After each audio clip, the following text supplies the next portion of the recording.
There are men who build empires. And then there are men who become empires themselves.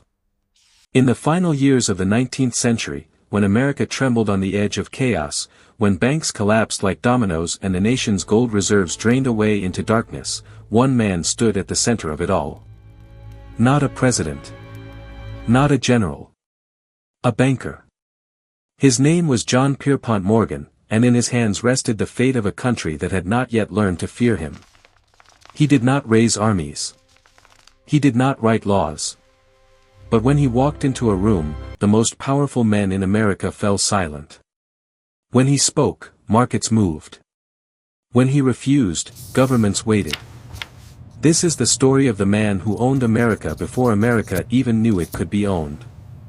A man whose shadow stretched across Wall Street, across steel mills and railroads, across the very soul of capitalism itself. And tonight, as the world grows quiet and the weight of the day lifts gently away, we'll walk beside him through the gaslit corridors of power, through the smoke-filled rooms where nations were bought and sold, through a life so vast and so strange it feels almost like a dream. So settle in. Let the darkness outside become a theater. And let us begin. Before we step into his world, a gentle thought. If these words carry you closer to sleep, if this voice becomes a companion in the quiet hours, let this channel stay by your side too. A small tap, a quiet subscription, costs nothing but means everything. Let it be your signal that you'll return, that together we'll keep wandering through history's most beautiful shadows. There are childhoods that whisper, and childhoods that roar. Pierpont Morgan's did neither. It hummed. It hummed with the low, steady frequency of old money, of European educations and silver spoons that never announced themselves but were always, always present. He was born on April 17, 1837, in Hartford, Connecticut, into a world that had already been arranged for him. The house was large. The servants were silent. The expectations were infinite. His grandfather, Joseph Morgan, had been one of the founders of the Aetna Insurance Company, a fortune built on the careful mathematics of risk and reward. His father, Junius Spencer Morgan, was a merchant with ambitions that stretched far beyond the Connecticut River, ambitions that would one day carry him across the Atlantic to London, where he would become one of the most powerful bankers in the world. Between these two men, young Pierpont learned his first lesson: wealth was not about money. It was about position. It was about knowing which doors to open and which to leave closed. It was about understanding that the world was not a democracy of opportunity but a hierarchy of access, and his family stood near the very top. But privilege, as anyone born into it knows, is a beautiful prison. From the moment he could understand language, Pierpont understood duty. He was not raised to be happy. He was raised to be exceptional. His father was a stern, distant figure, a man who measured affection in expectations met and opportunities seized. Love, in the Morgan household, was a ledger. You earned it through performance. You lost it through failure. And failure, in Junius Morgan's eyes, was the only unforgivable sin. Pierpont was a frail child, prone to illnesses that no doctor could quite name. Fevers came and went like tides. Headaches split his skull without warning. His skin, even in youth, bore strange marks, the early signs of a condition that would one day transform his face into something both memorable and tragic. But his mind was another matter entirely. His mind was a machine. He absorbed mathematics like other children absorbed fairy tales. He could calculate compound interest in his head while his classmates struggled with simple addition. Numbers were not abstract to him. They were a language, perhaps the only language he ever truly loved. When he was still a boy, his father sent him away. First to boarding schools in Connecticut, then, as he grew older, to Europe. It was the custom of wealthy American families in those days to polish their sons in the old world, to give them the veneer of culture and sophistication that the rough new world could not provide. And so Pierpont found himself in Switzerland, then Germany, then England, moving through the great capitals of European commerce, learning French and German, studying art and music, but always, always, studying money. In Switzerland, at a school perched high in the mountains where the air was thin and cold, he learned discipline. The days began before dawn. The lessons were rigorous. The other boys were the sons of diplomats and aristocrats, young men who wore their futures like well-tailored coats. Pierpont was taller than most of them, broader, with a face already beginning to settle into the stern, heavy features that would one day command boardrooms. He did not make friends easily. He was not warm. But he was respected, in the way that competence always earns respect, grudging and cold. It was in Germany, at the University of Göttingen, that his education took its final form. He studied under professors who treated economics not as theory but as science, men who believed that markets could be understood, predicted, controlled. He learned about the banking houses of Europe, the Rothschilds and Barings, families who moved gold and bonds across borders like chess pieces, who could make or break governments with a single decision. He learned that power was not held by kings anymore. It was held by the men who financed kings. And always, in the background, his father's letters arrived like clockwork. Cold, exacting letters that dissected Pierpont's progress, praised little, demanded more. Junius Morgan was building his own empire in London, and he expected his son to be ready when the time came. Ready to step into the machinery of global finance. Ready to bear the weight of the family name. Ready to be more than a man. Ready to be a Morgan.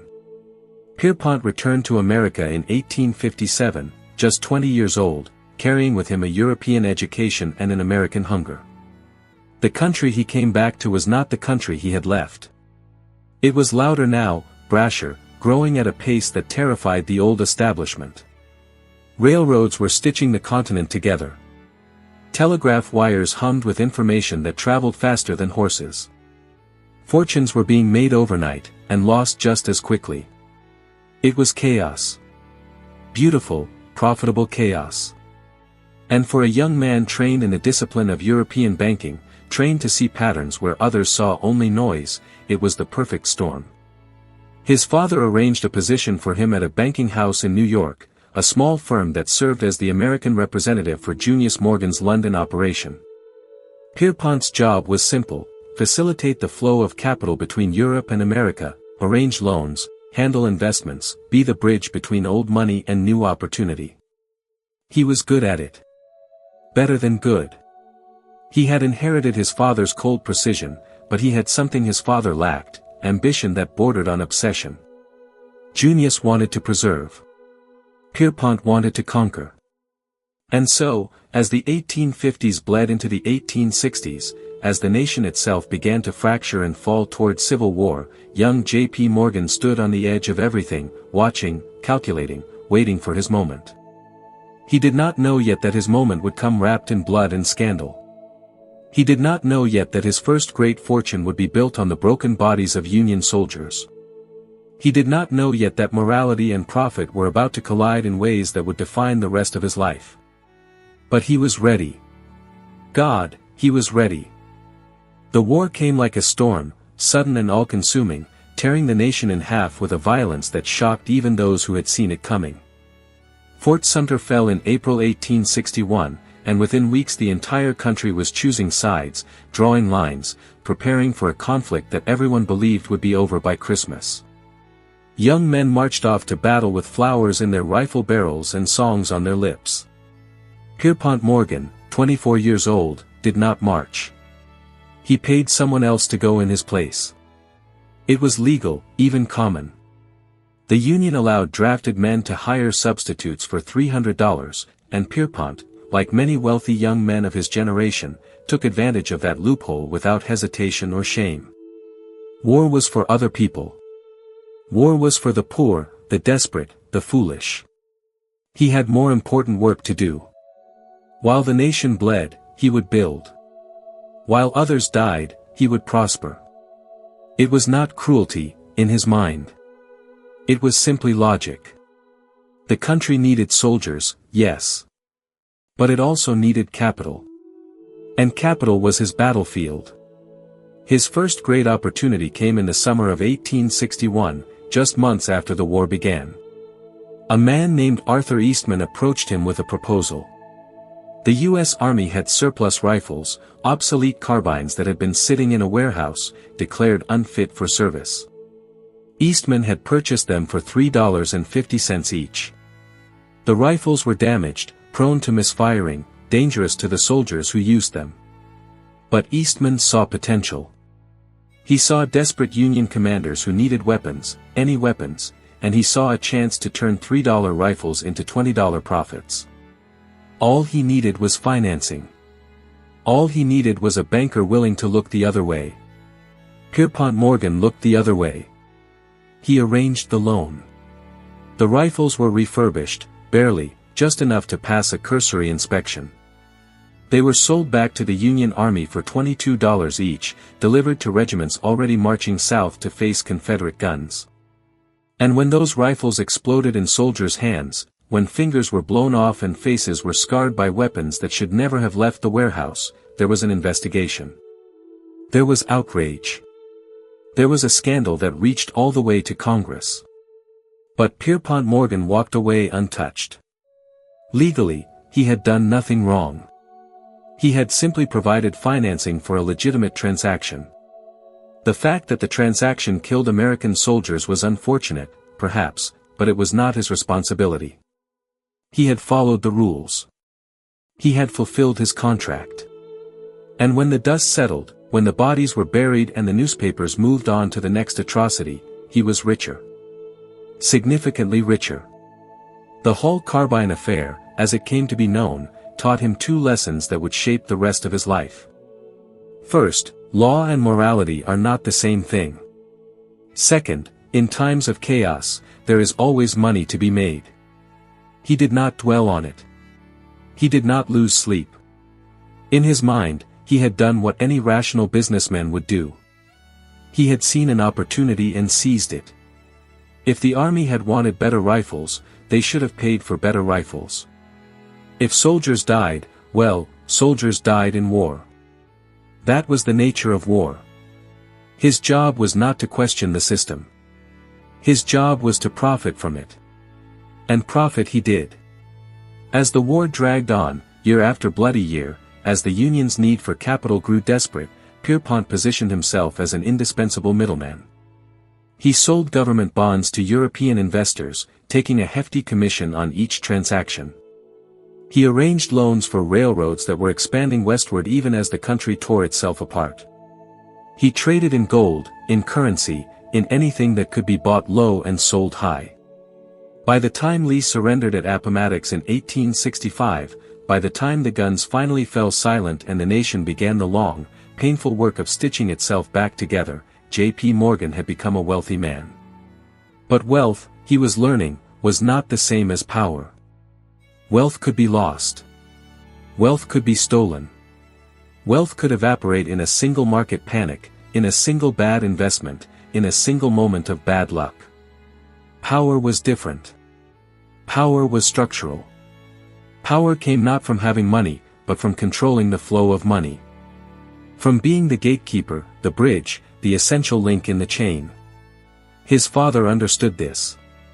Junius Morgan, operating from his perch in London, had built his entire career on being indispensable to governments and corporations on both sides of the Atlantic. Now it was time for Pierpont to do the same. In 1864, even before the war ended, Pierpont took a bold step. He dissolved his partnership with his existing firm and struck out on his own, forming a new company called Dabney, Morgan & Company. It was a small operation, just a handful of men working out of a modest office on Wall Street, but it was his. His name on the door. His reputation on the line. His father provided the backing, the connections, the weight of the Morgan name in European banking circles. But the vision, the hunger, the relentless drive to expand and consolidate and control, that was all Pierpont. The years immediately after the war were wild, lawless times in American finance. The country was industrializing at a pace that defied comprehension. Railroads were being built faster than maps could be drawn.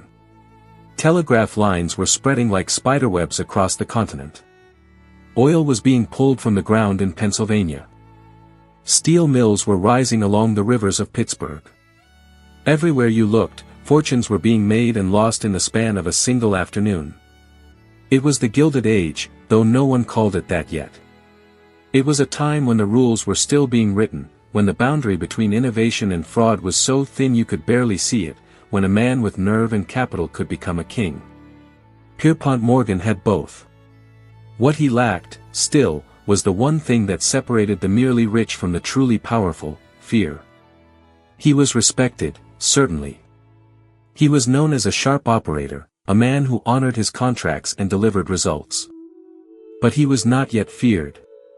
He had not yet become the man whose very presence could change the course of markets, whose word was law, whose silence was a threat. That transformation was coming. It was coming slowly, deal by deal, year by year, as he accumulated not just wealth but leverage, not just capital but control. His personal life, in these years, was a study in contrasts.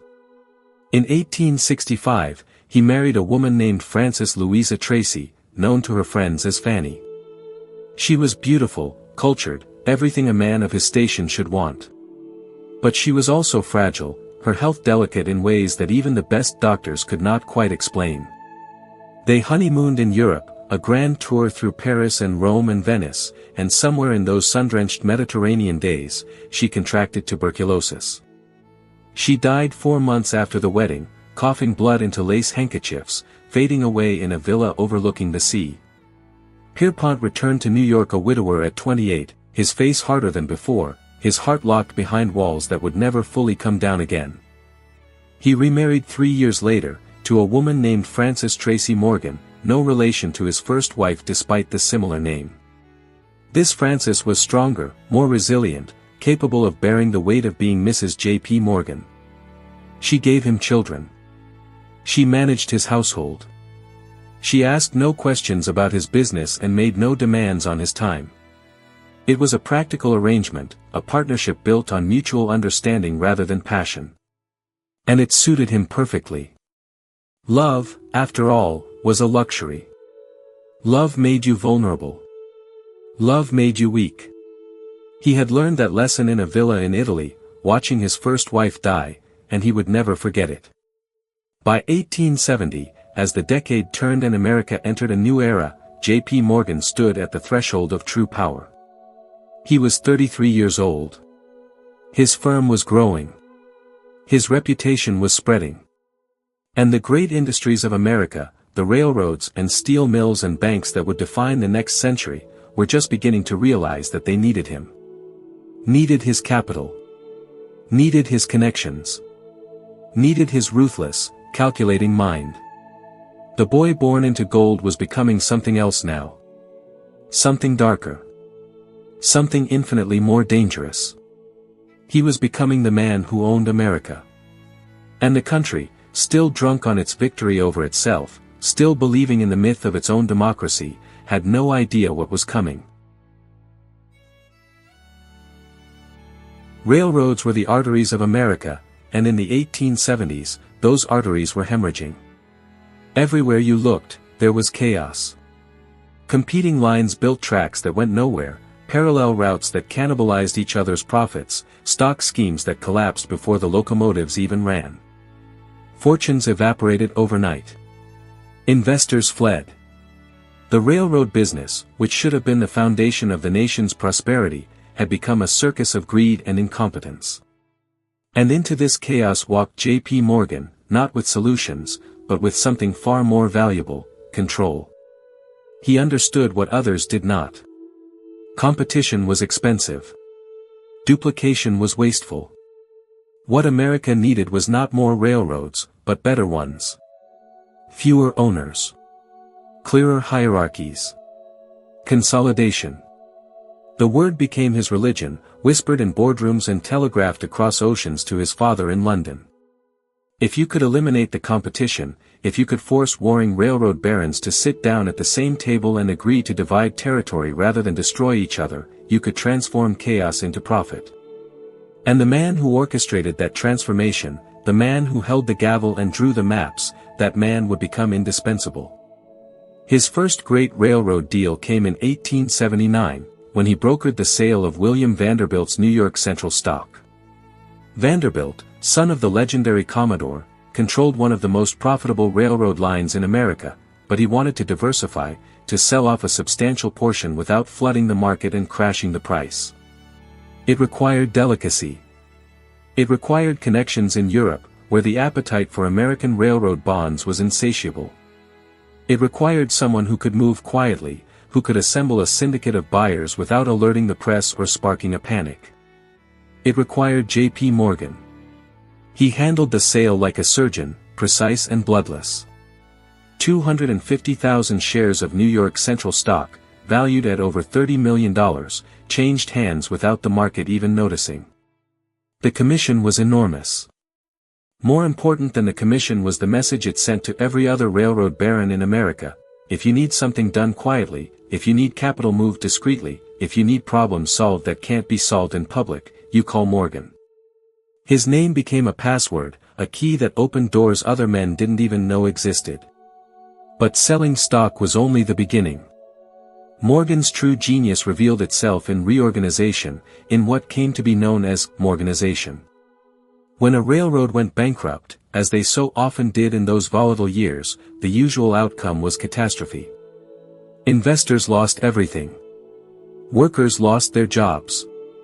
The tracks rusted. The locomotives sat silent in yards overgrown with weeds.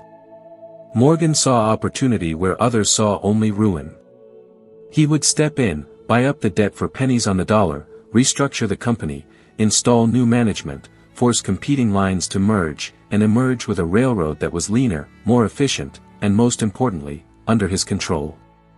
The process was ruthless. Stockholders who resisted were crushed.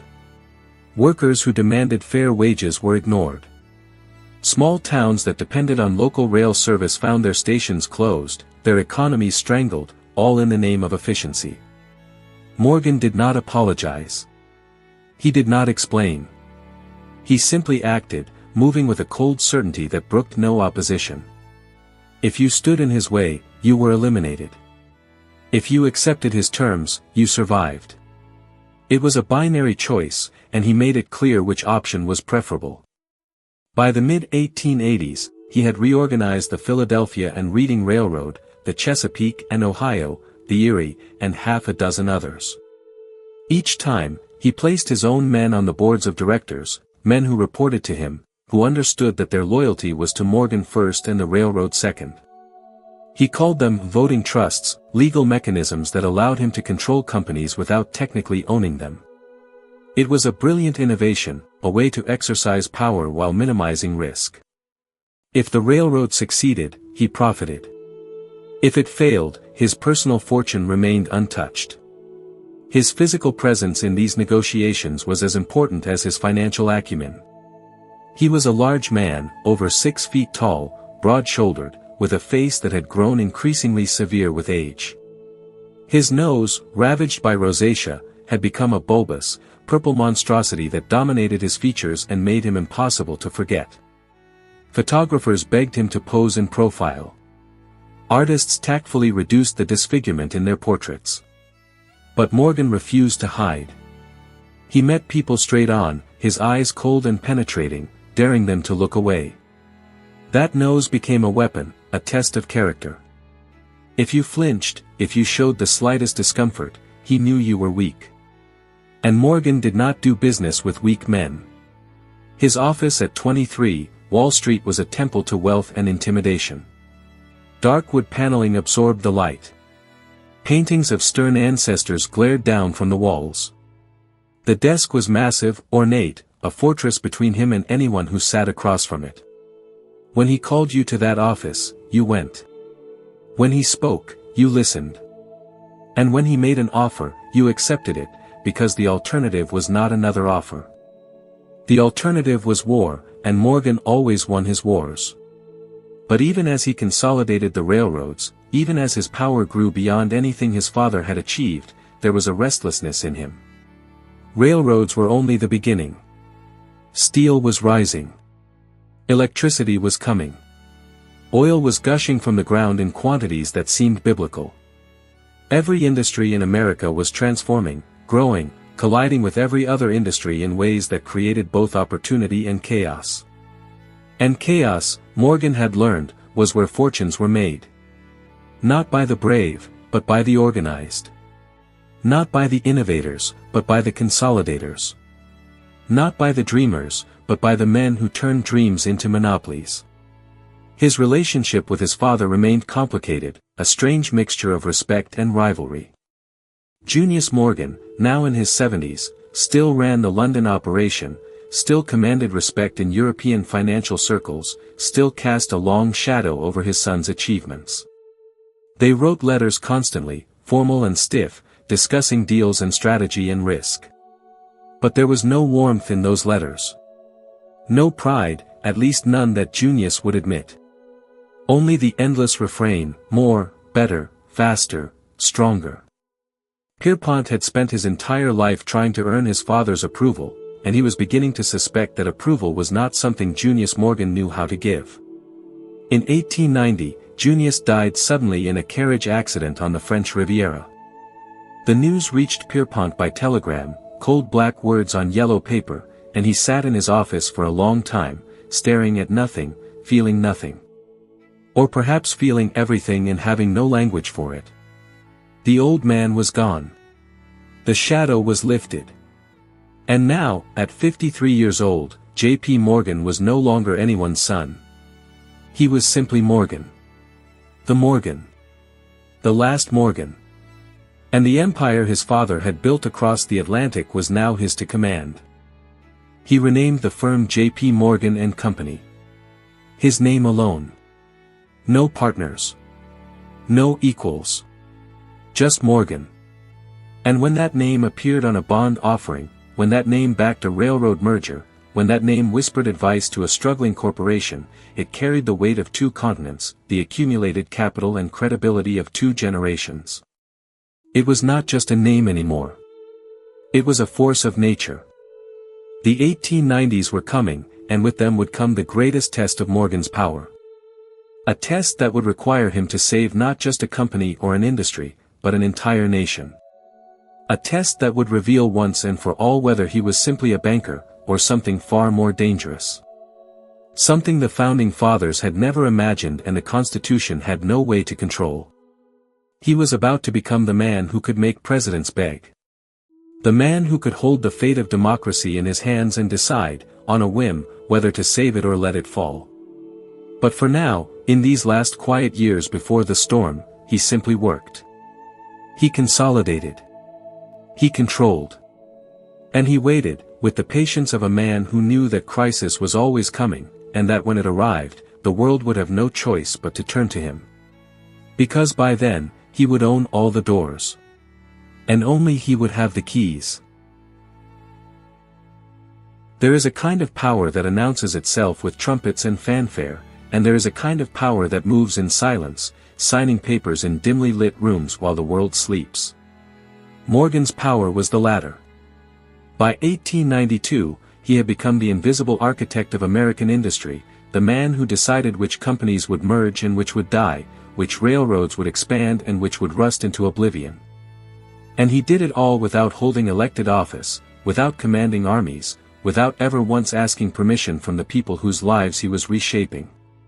His method was elegant in its simplicity. When 2 railroad companies fought each other, driving prices down and bleeding profits into the dirt, Morgan would invite their presidents to his yacht. The Corsair, he called it, a sleek black vessel that cut through the waters of New York Harbor like a knife. Once aboard, the railroad men would find themselves trapped, literally and figuratively. The boat would leave the dock. The city would recede into fog and distance. And Morgan would sit them down in the main cabin, pour them brandy they didn't want, and explain with terrifying calm that their war was over. They could agree to his terms, dividing territories and fixing prices in what amounted to a cartel, or they could continue fighting and watch as he systematically destroyed them both. He had the capital to buy their debt. He had the connections to strangle their credit. He had the patience to wait them out and the ruthlessness to finish them off. The choice was theirs, but only technically. In practice, there was no choice at all. By the time the Corsair returned to dock, The war was over and Morgan had won without firing a shot. The yacht became legendary. Businessmen joked, darkly, about being invited to take a cruise, the way prisoners might joke about being invited to the gallows. But they went. They always went. Because the alternative was worse. And in those smoke-filled cabins, over crystal glasses and mahogany tables, Morgan rewrote the rules of American capitalism. Not through legislation or regulation, but through sheer force of will and the accumulated weight of capital that answered to no one but him. His critics called it monopoly. They called it tyranny. They called it a betrayal of everything America was supposed to stand for, this concentration of power in the hands of one unelected man. Populist politicians railed against him in stump speeches to cheering crowds. Newspaper editorials portrayed him as an octopus, his tentacles wrapped around every industry, strangling competition and devouring the common man. Theodore Roosevelt, then a young civil service commissioner, watched Morgan's rise with a mixture of fascination and horror, already planning the battles they would one day fight. But Morgan did not care what the newspapers said. He did not read editorials. He did not dignify critics with responses. To him, they were simply noise, the inevitable squealing of those who did not understand how the world actually worked. Competition, in his view, was not some sacred principle to be preserved. It was a disease to be cured. It created waste, instability, inefficiency. Consolidation was progress. Monopoly was evolution. And if the people did not understand that, well, the people did not need to understand. They simply needed to accept it. His home life, such as it was, existed in a separate universe from his business empire. He had built a mansion on Madison Avenue, a dark Gothic fortress filled with art he collected with the same ruthless efficiency he applied to buying railroads. Renaissance paintings.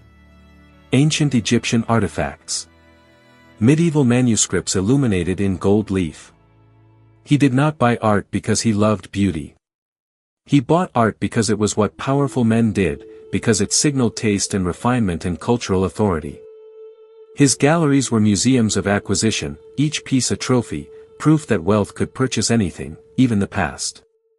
His wife, Frances, presided over the household with quiet efficiency, managing servants and social obligations while asking nothing of her husband beyond financial support.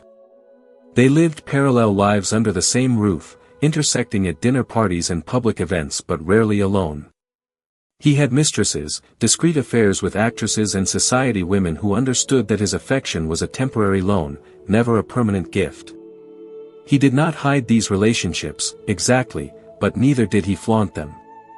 They were simply part of the architecture of his life, necessary comforts that a man of his stature was entitled to. His children grew up wealthy but distant, seeing their father as a kind of benevolent deity who appeared at breakfast and disappeared into the world of finance, returning late at night smelling of cigar smoke and power. His son, Jack, would one day inherit the firm and the name, but even Jack understood that he could never be what his father was. The original was unrepeatable. The template had been broken. J.P. Morgan was not a position that could be passed down. It was a phenomenon, singular and strange, a collision of personality and circumstance that might never happen again. In 1892, the same year that Morgan was consolidating his railroad empire, a young Scottish immigrant named Andrew Carnegie was building something that would eventually challenge even Morgan's dominance. Carnegie's steel mills in Pittsburgh were producing rails and beams at a scale and efficiency that defied belief, undercutting competitors and flooding the market with cheap, high-quality steel. Carnegie was everything Morgan was not, an optimist, a believer in competition, a man who had clawed his way up from poverty and believed that anyone with enough grit could do the same. Morgan watched Carnegie's rise with the cold calculation of a chess player studying an opponent. Steel was the future. Steel was infrastructure, buildings, bridges, the skeleton of the 20th century. Railroads needed steel. Cities needed steel. Anyone who controlled steel would control the next era of American growth. And right now, Andrew Carnegie controlled steel. It was an intolerable situation. Sooner or later, Morgan knew, he would have to deal with Carnegie. The question was not if, but when, and on what terms. But that confrontation was still years away. First, there was another crisis to navigate, another test of Morgan's power that would make everything else seem like practice. The panic of 1893 was gathering on the horizon like a thunderstorm, and when it broke, it would nearly destroy the country. Nearly. Because when the storm finally came, when banks collapsed and the government itself teetered on the edge of bankruptcy, there would be only one man capable of stopping it. Only one man with the capital and the credibility and the sheer, terrifying will to stand between America and the abyss. That man, of course, was Morgan. And the price he would exact for his rescue would be higher than anyone imagined. Higher than any president could pay. Higher, perhaps, than democracy itself could afford. But pay they would. Because when you are drowning, you do not negotiate with your rescuer. You simply grab the hand extended to you and hope that when you reach the surface, you still recognize the world you left behind. The stage was set. The actors were in position. And as the final decade of the 19th century began, as America hurtled toward a crisis that would test everything it believed about itself, J.P. Morgan sat in his office on Wall Street, smoking a cigar that cost more than most men earned in a month, and waited. He had built his empire deal by deal, railroad by railroad, crisis by crisis. And now, at last, the ultimate crisis was coming. The one that would prove, once and for all, whether he was simply rich or truly powerful. Whether he owned companies or owned the country itself. He did not know the answer yet. But he was eager, in his cold, calculating way, to find out. The wait, he suspected, would not be long. History was accelerating. The old century was dying. And the new one, the one that would bear his fingerprints on every structure and system, was about to be born in fire and gold and the quiet, terrible certainty that one man could matter more than millions. The storm was coming. And J.P. Morgan was ready. The year 1893 began quietly enough, with the kind of false calm that always precedes catastrophe. The World's Fair opened in Chicago, a gleaming white city of plaster and dreams, celebrating 400 years since Columbus had stumbled onto American shores. Millions came to marvel at electric lights and the first Ferris wheel, to walk through pavilions that promised a future of endless progress and prosperity. But beneath the spectacle, beneath the optimism and the bright facade, the economy was rotting from within. And those who knew how to read the signs, those who understood the invisible architecture of credit and currency and confidence, could already hear the structure beginning to crack. Morgan heard it. He always heard it before others did. The warning signs were everywhere if you knew where to look. Railroad companies were overleveraged, their stocks inflated by speculation rather than real value. Banks had loaned too much to too many ventures that would never turn a profit. Farmers in the West were drowning in debt, unable to pay mortgages on land that produced crops worth less than the cost of harvesting them. And most dangerous of all, the country's gold reserves were draining away, flowing out to foreign investors who had lost faith in America's ability to back its currency. Gold was the foundation of everything.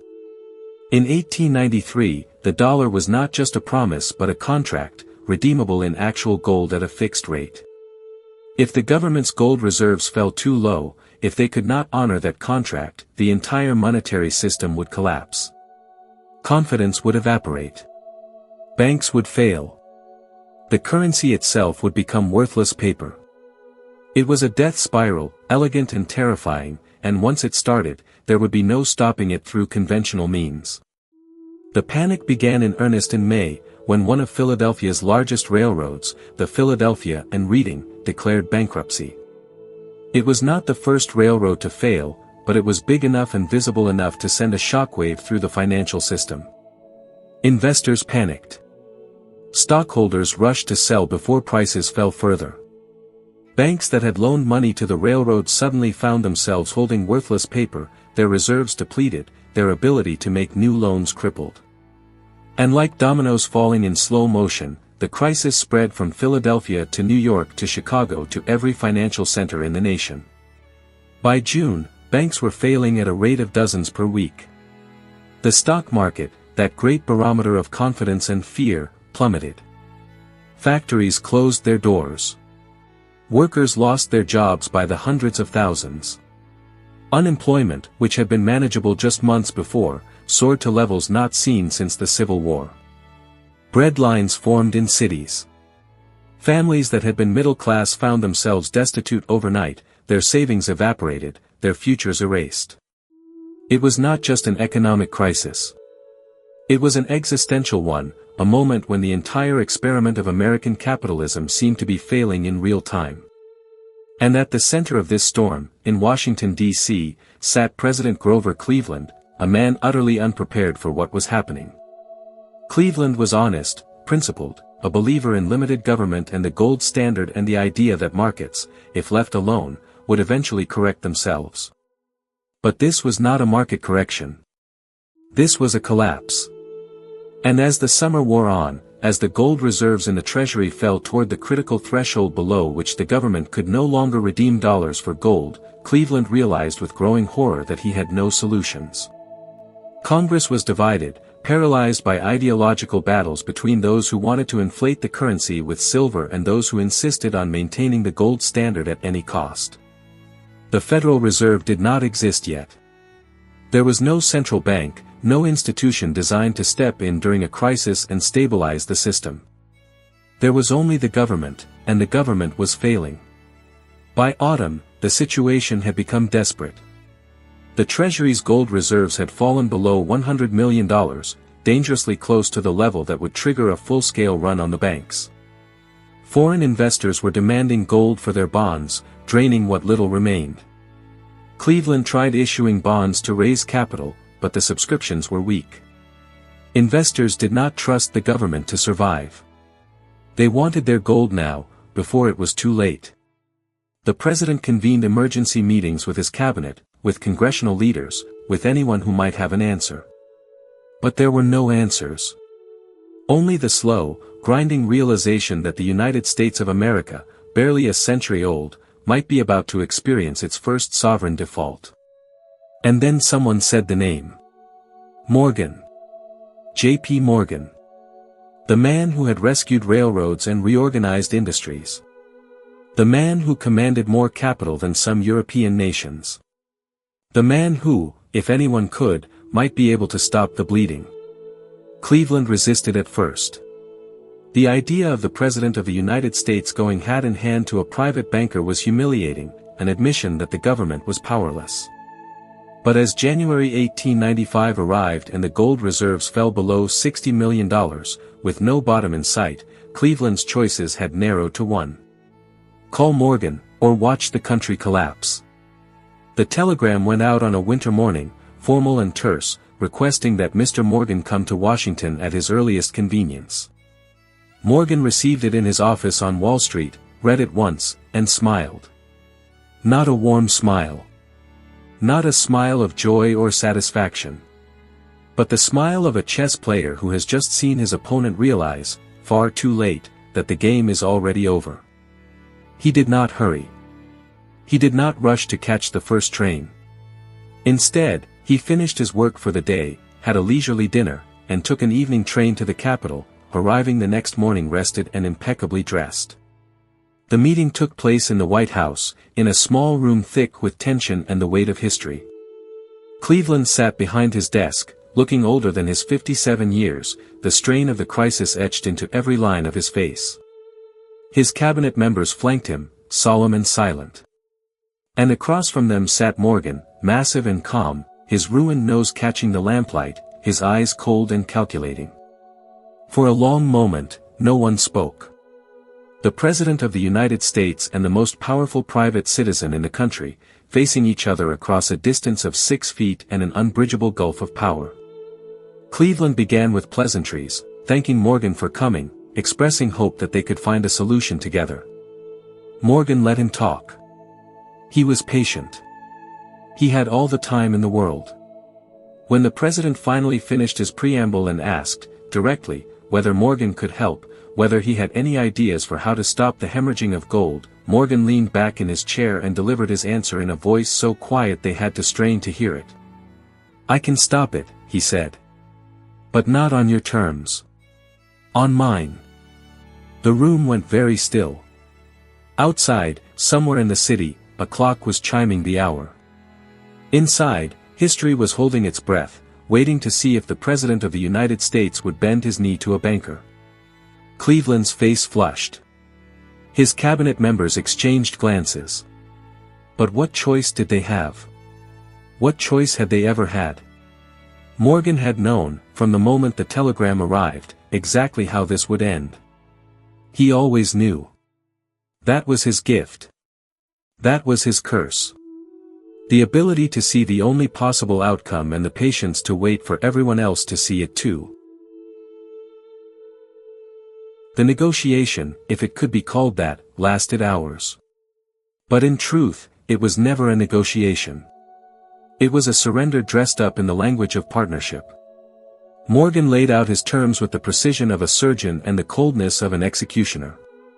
He would organize a syndicate, a group of powerful bankers from New York and Europe, who would loan the government $65 million in gold. This gold would replenish the Treasury's reserves and stop the panic, restoring confidence in the government's ability to honor its obligations. In exchange, the syndicate would receive bonds, long-term securities that would pay interest over decades, and they would buy these bonds at a price significantly below market value, guaranteeing enormous profits. But the terms went deeper than mere money. Morgan demanded control over how the gold entered the system, ensuring it came from private reserves and foreign sources rather than being withdrawn from American banks, which would only worsen the crisis. He demanded assurances that the government would not issue new bonds or take any financial actions without consulting him first. He demanded, in effect, veto power over the United States Treasury. And he demanded all of this with such calm certainty that it seemed less like extortion and more like natural law, the way gravity demands that objects fall. Cleveland listened, his jaw tight, his hands gripping the arms of his chair. His cabinet members looked stricken, horrified at what was being asked of them. The Secretary of the Treasury tried to object, stammering that Congress would never approve such terms, that the public would see it as a betrayal, that giving a private citizen such power over the government was unconstitutional, un-American, unthinkable. Morgan turned his gaze on the man, and the objections died in his throat. There was something in Morgan's eyes, something cold and absolute, that made argument feel pointless. Unconstitutional? Morgan said softly. Perhaps. But effective. Your Constitution, gentlemen, does not keep gold in your vaults. I do. The silence that followed was absolute. Cleveland looked down at his desk, at papers covered with numbers that no longer mattered, at calculations that had failed to account for the one variable that changed everything, the willingness of one man to let the country burn if his terms were not met. And in that moment, the president understood what historians would debate for generations afterward. This was not democracy. This was not government of, by, and for the people. This was something older, something more primal. This was power in its purest form, stripped of pretense and ritual, reduced to the simple question of who held the gold and who needed it. Cleveland signed the agreement. His hand shook slightly as he put pen to paper, but his signature was clear. The syndicate would provide the gold.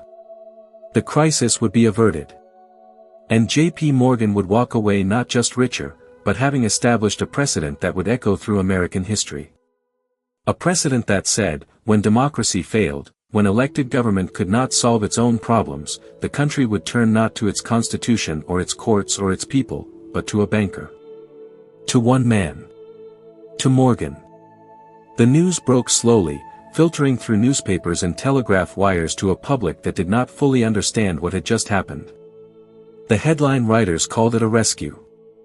They called Morgan a patriot, a hero, the man who had saved America from bankruptcy. Editorial pages praised his wisdom and foresight. Grateful citizens sent letters thanking him for his service to the nation. But beneath the praise, beneath the relief that the panic was easing and the gold was flowing back into the treasury, there was unease. Questions that people could not quite articulate but felt in their bones. Had they just witnessed the government of the United States admit that it was powerless? Had they just seen a private citizen dictate terms to the president as if he were a king granting an audience to a vassal? And if it could happen once, if Morgan could hold the country hostage and walk away rewarded rather than punished, what was to stop it from happening again? What was to stop the next crisis from being resolved the same way, with democracy bowing to capital, with the people's government admitting that it served at the pleasure of the bankers? These questions troubled a small but growing number of Americans.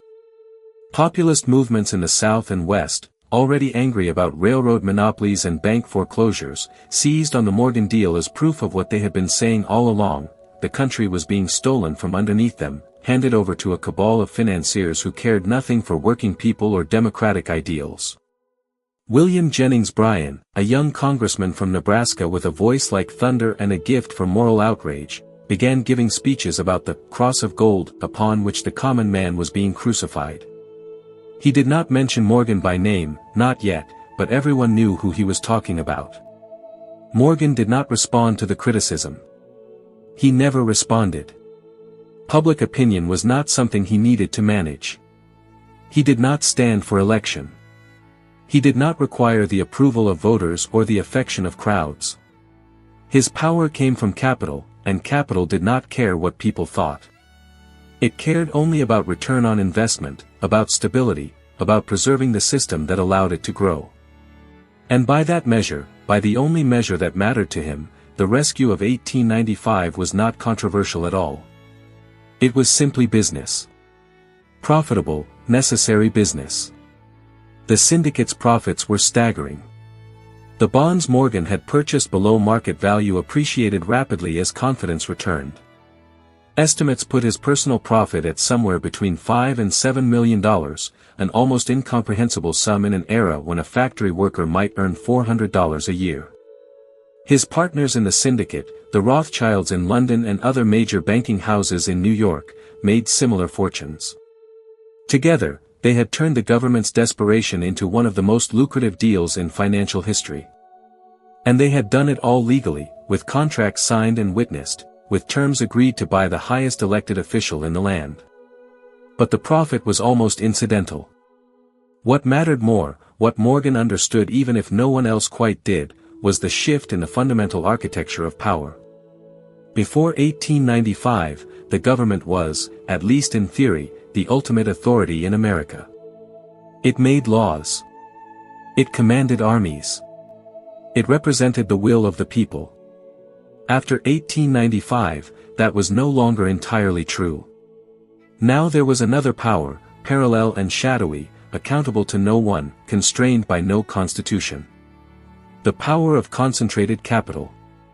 The power of the man who held the gold. Morgan returned to New York quietly, without fanfare or celebration. He went back to his office, to his deals, to the endless work of consolidation and control. But something had changed, even if he could not quite name it. He had won. He had saved the country and enriched himself in the process. He had proven that when crisis came, when democracy faltered, the world would turn to him. But the victory felt hollow somehow, less satisfying than it should have been. Perhaps because there had never been any doubt. Perhaps because there had never been any real fight. Cleveland had folded immediately, as Morgan knew he would. The government had capitulated without resistance. And where was the challenge in defeating an opponent who could not fight back?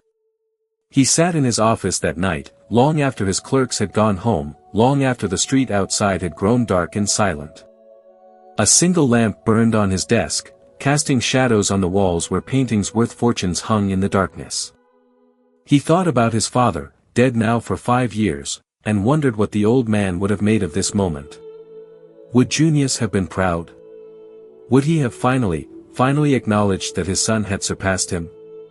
Or would he have found some way to diminish it, to point out that anyone with enough capital could have done the same thing, that there was nothing special about being indispensable when you had made yourself the only option? Morgan would never know. The dead kept their judgments to themselves. And the living, well, the living were too afraid of him to tell him what they really thought. So he sat alone with his triumph, tasting its bitterness, and wondered when the next crisis would come. Because it would come. It always did. And when it did, they would call on him again. They would need him again. And he would save them again, for a price. Always for a price. Outside, the city slept. Somewhere in the darkness, families were celebrating that the panic was over, that the banks were stable, that they would not lose everything after all. They thanked God and good fortune and did not think about the man who had actually saved them. Did not think about what it meant that one person could hold such power. Did not wonder what would happen the day that person decided not to save them at all. But Morgan wondered. He wondered all the time. And the answer, the one he could never quite escape, was as simple as it was terrible. Nothing would happen. No law would stop him. No government would punish him. No force on earth could compel him to act against his own interests. He had become, in every way that mattered, more powerful than democracy itself. And the scariest part, the part that kept him awake some nights staring at the ceiling, was that he had done it all legally. He had broken no laws. He had violated no rules. He had simply played the game better than anyone else, until the game itself had changed to accommodate him. The 20th century was coming. And it would be his century, built on his terms, shaped by his vision of what capitalism could and should be. But late at night, in the dark hours before dawn, J.P. Morgan sometimes wondered whether that was a gift to America or a curse. Whether he had saved the country or enslaved it. Whether the man who owned America was its greatest protector or its most dangerous threat. He never found an answer. And perhaps that was the most honest thing about him. He simply moved forward, deal after deal, crisis after crisis, accumulating power without ever fully understanding what he had become. A titan. A savior. A tyrant. A man who proved that in the end, gold weighs more than votes, and capital speaks louder than constitutions. The panic was over. But the questions it raised would haunt America for generations. In the years after the Panic of 1893, after Morgan had proven that he could bend even the federal government to his will, something shifted in the American consciousness. The railroads were his. The gold was his. And now, as a new century dawned with all its promise and terror, he turned his attention to the substance that would define that century more than any other. Steel. Not the romantic steel of swords and legends, but the industrial steel of skyscrapers and battleships, of bridges spanning impossible distances and machinery that never slept. Steel was the skeleton of modernity, and Morgan understood that whoever controlled steel would control the future itself. But steel already had a king. Andrew Carnegie, the Scottish immigrant who had risen from telegram messenger boy to industrial titan, who built his empire not with inherited wealth but with ruthless efficiency and relentless innovation. Carnegie's mills in Pittsburgh produced steel of a quality and quantity that defied belief, dominating the market so completely that competitors could barely breathe. His workers labored in conditions that resembled hell itself, 12-hour shifts in front of blast furnaces that turned night into day and flesh into ash. But the steel kept flowing, and Carnegie kept growing richer, and by 1900 he was worth somewhere north of $300 million, a sum so vast it seemed almost fictional. Morgan watched Carnegie the way a predator watches prey, patient and calculating. They were opposites in almost every way. Carnegie was an optimist, a believer in progress and the power of competition. He wrote essays about the gospel of wealth, arguing that rich men had a moral duty to give their money away before they died, to fund libraries and universities and hospitals. He genuinely believed that capitalism, for all its cruelties, lifted humanity upward. Morgan believed none of this. Morgan believed in consolidation, in monopoly, in the elimination of competition as a moral good. And he believed that men like Carnegie, for all their genius, were ultimately obstacles to the perfect order he envisioned. The conflict between them had been building for years, bubbling beneath the surface like magma searching for a crack. In 1898, Carnegie had threatened to build his own railroad, bypassing Morgan's lines and potentially destroying the careful equilibrium Morgan had spent decades constructing. Morgan had responded with cold fury, making it clear that such a move would be considered an act of war. Carnegie had backed down, but the incident left both men wary, circling each other like boxers waiting for an opening. Then, in 1900, Carnegie made a mistake. He announced plans to build a massive new steel mill near Pittsburgh, one that would dwarf even his existing operations. It was a declaration of intent, a signal that he planned to expand his dominance rather than maintain it. And it was the opening Morgan had been waiting for. Because Carnegie, despite his vast wealth, was getting old. He was 65 years old, tired of the constant battles, tired of the 14-hour workdays, tired of being the man everyone wanted to dethrone. He had spent years talking about retirement, about spending his final decades giving away his fortune and enjoying the fruits of his labor. Morgan knew all of this. Morgan made it his business to know everything. So Morgan sent an emissary. Not himself, not yet. He sent Charles Schwab, the young president of Carnegie Steel, a man Carnegie trusted and admired. Schwab delivered a simple message: Mr. Carnegie, you have built something magnificent. Something unprecedented. But you are tired. And the world is changing. Wouldn't it be better to sell now, at the peak of your power, for a price that would make you the richest man in human history? Wouldn't it be better to retire while you can still enjoy your wealth, before the next generation of competitors rises up to challenge you? Wouldn't it be better to let someone else carry the burden? Carnegie listened. And in that listening, Morgan knew he had won. Because Carnegie wanted to believe it. Wanted to believe that he had earned his rest, that it was acceptable to walk away, that the money would be enough consolation for surrendering the empire he had spent a lifetime building. The negotiations moved quickly after that, with Schwab serving as the intermediary, carrying offers and counteroffers between Carnegie's mansion and Morgan's office. The numbers were staggering, climbing higher and higher until they reached a figure that seemed to break through some invisible ceiling of wealth and enter the realm of pure abstraction. $480 million. In 1901, when a good salary was $1,000 a year, when most Americans would never see $100 in cash at one time, Morgan offered Carnegie $480 million for his steel company. It was not just the largest business transaction in history. It was a sum so vast it challenged the imagination, a number that seemed to belong more to astronomy than economics. And Carnegie, after a lifetime of accumulation and struggle, after clawing his way up from poverty to stand among the richest men on earth, said yes. The sale took place in the genteel surroundings of Carnegie's library, surrounded by books he had bought and read, surrounded by the trappings of culture and learning that he had acquired along with his fortune. Morgan came in person this time, too important a moment to delegate. The two men sat across from each other, these titans of the Gilded Age, and signed papers that transferred one of the greatest industrial empires in the world from one man to another. Carnegie's hand was steady as he signed.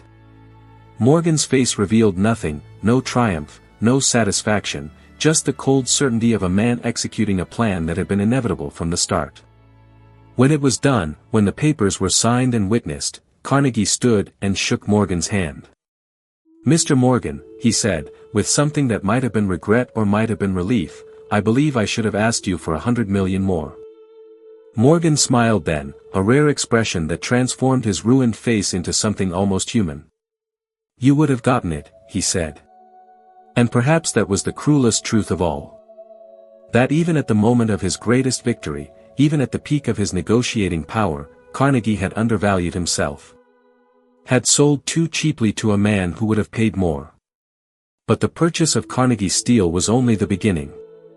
Morgan's vision was larger, more ambitious, more totalizing than simply owning one company, no matter how dominant. He wanted to create something that had never existed before, a corporation so vast, so diversified, so powerful that it would be invulnerable to competition, immune to market fluctuations, eternal as a mountain. He wanted to build U.S. Steel. The consolidation began immediately. Morgan folded Carnegie Steel together with Federal Steel, National Steel, American Steel and Wire, National Tube, American Bridge, American Sheet Steel, American Tin Plate, and half a dozen other companies, each one a giant in its own right, each one now just a piece of something larger. He paid for these acquisitions partly in cash but mostly in stock, creating new shares in the new company and distributing them to the old owners. It was financial alchemy, turning multiple empires into one super empire, and Morgan orchestrated it with the precision of a conductor leading a symphony.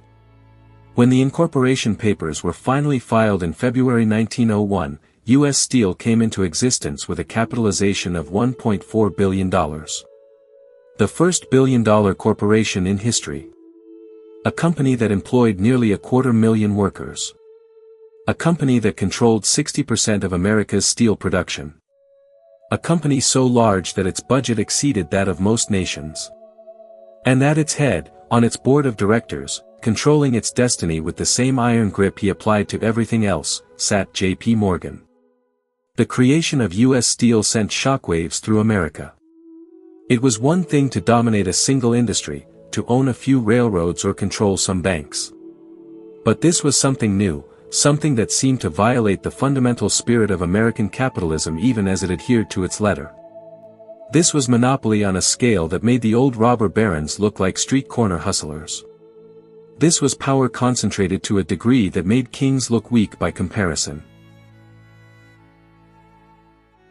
The public reaction came in waves, each one more powerful than the last. At first, there was awe, pure breathless wonder at the sheer audacity of what Morgan had accomplished. Newspaper headlines screamed the numbers, as if repeating them might make them comprehensible. $1.4 billion. 250,000 workers. 60% of the nation's steel. The numbers were recited like incantations, magical formulas that seemed to summon a new reality into being. America had always been a land of big dreams, but this was something beyond dreaming. This was a cathedral built not of stone but of capital, not of faith but of iron will. But awe turned quickly to fear. Because if one man could create a billion-dollar corporation by swallowing all competitors, what was to stop him from doing it again? What was to stop Morgan from turning his attention to oil, to copper, to textiles, to every industry in America until he owned not just steel but everything?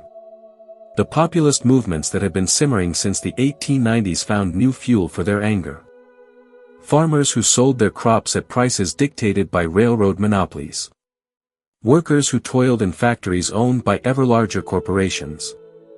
Small businessmen who watched helplessly as regional competitors were absorbed into national trusts. All of them looked at U.S. Steel and saw not progress but a warning, a glimpse of a future where the individual was irrelevant and the corporation was God.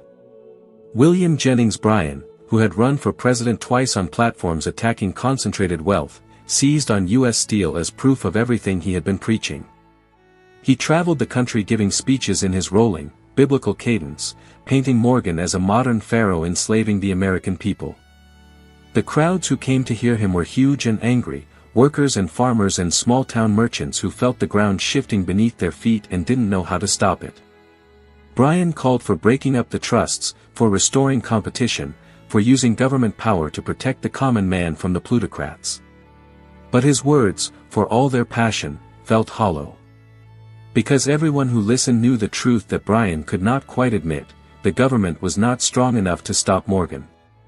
Not anymore. Maybe not ever.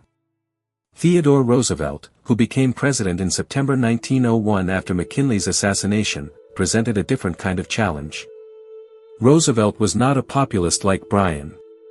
He came from old New York money, from the same social circles that Morgan moved through. But he was also a progressive, a believer that government had a duty to regulate business and protect the public interest. And unlike Cleveland, unlike McKinley, Roosevelt was not afraid of Morgan. He did not see him as an ally or a necessary evil. He saw him as a rival, as another alpha predator in a territory that Roosevelt believed should belong exclusively to the president. The confrontation between them began almost immediately. In 1902, Roosevelt's Justice Department filed suit to break up Northern Securities, a railroad holding company that Morgan had created to consolidate control over Western rail lines. It was a direct challenge, a shot across the bow, a declaration that the new president intended to use antitrust law as more than just symbolic gesture. Morgan was furious. He came to Washington personally, striding into the White House with the confidence of a man who had rescued that very government just 7 years earlier. He expected Roosevelt to back down, to negotiate, to treat him as an equal. The meeting between them became legendary, retold in newspapers and histories with slight variations but always the same essential truth. Morgan, massive and intimidating, his ruined nose dominating his face, sat across from Roosevelt, who was smaller, younger, almost boyish except for his wire-rimmed glasses and the manic energy that radiated from him like heat. Morgan spoke first, his voice calm and reasonable. "If we have done anything wrong," he said, "send your man to my man and they can fix it up." It was the language of business, of compromise, of two powers negotiating on equal terms. But Roosevelt was not interested in negotiation. "That can't be done," he said. "We don't want to fix it up. We want to stop it." The words hung in the air between them, a line drawn that could not be uncrossed. Morgan stared at Roosevelt, perhaps seeing for the first time that this president was different, that the old rules no longer applied, that the age when bankers could dictate to governments might be ending. Roosevelt stared back, refusing to blink, refusing to show even a flicker of intimidation. And in that moment, without either man quite realizing it, the future shifted. Not immediately. Not dramatically. But enough that historians would later mark it as a turning point, the first time someone had stood up to J.P. Morgan and not backed down. The Northern Securities case dragged through the courts for years, finally reaching the Supreme Court in 1904. The court ruled 5-4 in favor of the government, ordering the company dissolved. It was Morgan's first major legal defeat, and it stung. Not because of the financial loss, which was manageable, but because of what it represented. For the first time, the government had successfully challenged him. For the first time, the power of capital had been checked by the power of law. It was a small check, barely noticeable in the vast architecture of his empire, but it was real. And it suggested that maybe, just maybe, Morgan was not invincible after all. But even as Roosevelt celebrated his victory, even as progressive reformers hailed the decision as a triumph of democracy over plutocracy, the reality was more complicated. Because Morgan still controlled U.S. Steel. He still dominated the banking system. He still held more practical power than any single government official, including the president. Roosevelt had won a battle, but the war was far from over. And both men knew it. Morgan returned to New York and did what he always did when challenged, he consolidated further. If the government was going to interfere with his railroad monopolies, he would simply shift his focus to industries where regulation was weaker. He expanded into shipping, creating International Mercantile Marine, an attempt to monopolize transatlantic passenger and cargo traffic. He bought into electric companies, insurance firms, and mining operations. He was like a river that, when dammed in one direction, simply found another path to flow. You could slow him down, perhaps. But stopping him entirely was proving to be impossible. His method was always the same, refined now to an art form after decades of practice. Identify an industry in chaos, where competition was driving down profits and creating instability. Approach the major players, one by one, and explain that consolidation was inevitable, that they could either join willingly and profit or resist and be destroyed. Use the carrot of immediate wealth and the stick of sustained warfare. And always, always, make the outcome seem foreordained, make surrender feel like wisdom rather than defeat. The men who sold to Morgan often walked away rich beyond their wildest dreams, able to retire in luxury, able to tell themselves that they had made a smart business decision. They did not think of themselves as defeated. They did not see themselves as having surrendered to a tyrant. They saw themselves as having made a rational choice in a world where Morgan's victory was assured anyway. And perhaps that was Morgan's greatest genius, not in defeating opponents but in making them complicit in their own defeat, in making them thank him even as he swallowed everything they had built. By 1905, by the midpoint of the decade that would see America transform from an agrarian nation into an industrial superpower, Morgan's empire had reached proportions that defied easy measurement. He sat on the boards of dozens of corporations. He controlled, directly or indirectly, banks with combined assets exceeding $1 billion. His influence touched every corner of American economic life, from the steel and skyscrapers to the coal that heated homes to the rails that carried crops to market. If you lived in America, you lived in Morgan's world, whether you knew it or not. His critics multiplied along with his wealth. Muckraking journalists like Ida Tarbell and Lincoln Steffens wrote exposés revealing the extent of his control, the secret agreements between supposedly competing companies, the ways in which a handful of men had essentially privatized entire industries. Political cartoonists drew him as an octopus, his tentacles wrapped around the Capitol building and the White House. Socialist orators like Eugene Debs spoke of him as proof that capitalism inevitably led to tyranny, that accumulation could not be separated from oppression. The anger was real, the fear was justified, but the solutions remained elusive. Because how do you fight someone who owns the weapons, writes the rules, and pays the referees? Morgan himself seemed largely indifferent to public opinion. He did not give interviews. He did not write memoirs or manifestos.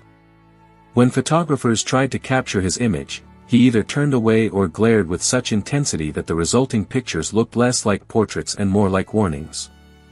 His private life remained intensely private, his mistresses discreet, his family life cordial but distant, his true thoughts and feelings locked behind walls that no one ever quite penetrated. He collected art with increased fervor in these years, as if beauty could compensate for the ugliness his business required. His galleries filled with Rembrandts and Vermeers, with illuminated manuscripts and ancient Egyptian statues, with treasures looted from crumbling European estates by dealers who knew exactly which American buyer had unlimited funds and impeccable taste. He did not just want the art. He wanted to own history itself, to possess the past as thoroughly as he controlled the present. And always, beneath everything, there was the nose. That grotesque, bulbous mass of inflamed tissue that dominated his face and shaped how people saw him. He could have had it surgically reduced, perhaps. Medical science was advancing rapidly. But Morgan never tried. Perhaps because the disfigurement had become part of his identity, part of the intimidation, a physical manifestation of the monstrous power he wielded. Or perhaps because it reminded him, every time he looked in the mirror, that even unlimited wealth could not fix everything, could not make him handsome or loved or free from the prison of his own flesh. The empire was built. The consolidation was nearly complete. And as the 20th century moved through its first decade, as automobiles began replacing horses and electricity lit up cities that had once gone dark at sunset, J.P. Morgan stood at the absolute apex of his power. Richer than Croesus. More influential than presidents. More feared than any king. He had won. He had achieved everything his father had demanded and more. He owned America in every way that mattered. But winning, he was discovering, was not the same as satisfaction. Victory was not the same as peace. And as he approached 70 years old, as his body began to betray him with the aches and weaknesses that even wealth cannot prevent, he wondered sometimes what it had all been for. What was the point of owning everything if ownership brought no joy? What was the point of power if power only meant more work, more deals, more endless accumulation that could never quite fill the emptiness inside? He did not have answers. He only had momentum. And so he kept going, kept consolidating, kept building his empire higher and wider, not because he wanted to anymore but because he had forgotten how to stop. The machine he had built required constant feeding, and the only fuel it accepted was more. More companies. More control. More power. Always more. The final crisis was coming. The one that would test him one last time. The one that would prove, beyond any doubt, whether he was America's savior or its curse. But that was still 2 years away. For now, in 1905, J.P. Morgan was simply the man who owned everything. And if that made him miserable, well, no one needed to know. Misery, like everything else, was private. And Morgan kept his secrets better than anyone. The autumn of 1907 arrived with a beauty that felt almost cruel, golden leaves falling through crisp air while beneath the surface everything was rotting. The economy had been overheating for years, banks lending money they didn't have to speculators gambling on stocks that had no real value, a house of cards built so high that everyone involved had convinced themselves it could never fall. But houses of cards always fall. It's only a question of when and who gets crushed beneath them. October brought the answer to both questions, arriving with a speed and violence that caught even the most careful observers by surprise. It began, as panics often do, with a failure that should have been containable. Two speculators, Augustus Hines and Charles Morse, had been manipulating copper stocks through a complex web of loans and shell companies, artificially inflating prices and siphoning off profits. When their scheme collapsed in mid-October, it should have been their problem alone. But the banks they controlled, the Knickerbocker Trust Company and several smaller institutions, had been so recklessly over-leveraged that their failure threatened to cascade through the entire financial system. Knickerbocker Trust was the third largest trust company in New York, holding deposits from thousands of ordinary citizens who had believed their money was safe. On October 21st, rumors began to spread through the financial district that Knickerbocker was insolvent. By October 22nd, the rumors had become a stampede. Depositors lined up outside the bank's marble headquarters on Fifth Avenue, hundreds deep, then thousands, all demanding their money, all certain that if they waited even one more day there would be nothing left to withdraw. The bank paid out as much as it could, tellers working frantically to hand cash through the windows while the crowd outside grew larger and angrier. But by 3 in the afternoon, the vault was empty and the doors were locked. Knickerbocker Trust had failed, taking $12 million in deposits with it.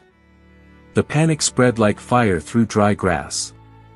If Knickerbocker could fail, any bank could fail. Depositors rushed to other institutions, demanding their money, creating the very crisis they feared. By the end of the week, half a dozen trust companies had gone under. The stock market was in freefall, losing millions in value every hour.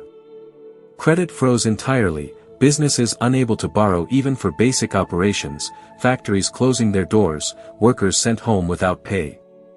And in Washington, President Theodore Roosevelt watched with growing horror as the economy disintegrated in real time, knowing that he had no tools to stop it, that the Federal Reserve did not exist yet, that the government had no mechanism to inject liquidity or restore confidence. So once again, as in 1895, as in every crisis that had threatened to destroy American capitalism, someone said the name. Morgan. And once again, despite everything that had happened between them, despite the Northern Securities case and the antitrust battles and the philosophical gulf that separated the president from the banker, Roosevelt had no choice but to reach out. A telegram arrived at Morgan's office on Wall Street, formal and urgent. The nation's economy was collapsing, and would Mr. Morgan please come to Washington to discuss options? But Morgan was 70 years old now, his face more weathered than ever, his body heavy with age and cigars and decades of stress that would have killed a weaker man. He read the telegram without expression, set it down on his desk, and made a decision that would define the final act of his extraordinary life. He would not go to Washington. Not this time. If Roosevelt wanted his help, if America needed saving again, it would happen on Morgan's terms, in Morgan City, in the cathedral of capitalism that he had spent a lifetime building. He sent a reply that was brief and cold: "I will handle it from here." And so began the most remarkable 3 weeks in American financial history, a period when one private citizen essentially became the central bank of the United States, deciding which institutions would live and which would die, orchestrating rescues and engineering mergers with an authority that would have made kings envious. Morgan moved into his library, the magnificent building adjacent to his mansion on Madison Avenue, a temple of marble and mahogany filled with his priceless collection of art and manuscripts. He set up headquarters in the East Room, where Renaissance paintings watched silently from the walls as he prepared to wage war against chaos itself. He began by summoning the city's most powerful bankers to the library, men who ran institutions with hundreds of millions in assets, men who were accustomed to being the most important person in any room. But in Morgan's library, they were supplicants. He sat them down and explained the situation with brutal clarity. The panic would destroy them all unless they acted together. Individual banks trying to save themselves would only make things worse. They needed to pool their resources, to create a fund that could shore up failing institutions and restore confidence. They needed to decide, collectively, which banks were worth saving and which should be allowed to fail. The bankers resisted at first, each one more concerned with protecting his own institution than with the common good. This was competition, after all. This was capitalism. Why should they risk their own capital to save their rivals? Morgan listened to their objections with thinning patience, his jaw tightening, his eyes growing cold.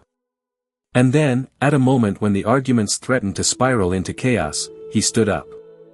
The room fell silent. He walked to the library doors and locked them, pocketing the key. "Gentlemen," he said quietly, "none of you are leaving this room until you agree." It was kidnapping, technically. It was coercion. It was a gross abuse of whatever social contract existed between equals. But it worked. Because everyone in that room understood that Morgan was not making a request. He was giving an order, backed by the full weight of his capital and his connections and his willingness to let anyone who defied him burn. They argued through the night, voices rising and falling, deals proposed and rejected, while outside the library the panic continued to spread through the city like plague. But Morgan was patient. He had all the time in the world. Or rather, he was willing to act as if he did, to project the calm certainty that eventually wore down even the most stubborn resistance. By dawn, they had an agreement.